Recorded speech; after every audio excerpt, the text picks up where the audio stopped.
I created something specially for the ladies. I hope that thing in the back is not too noisy.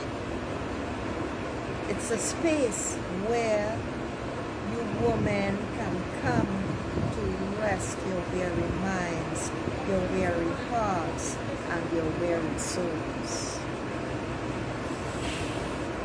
I've been urged, and I was being urged to do this for quite a while.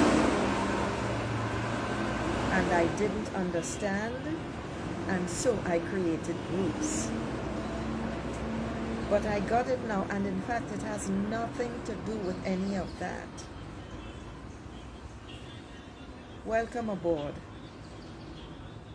Visit the Divine Feminine Glow, ladies. It is only for ladies. Any man who comments is going to be blocked. It's not for men. It is only for women. The Divine Feminine Glow is here to support you women.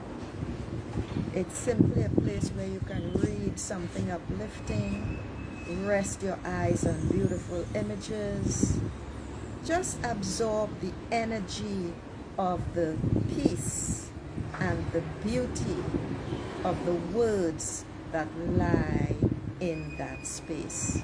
It's there for you. You are welcome. Please use it.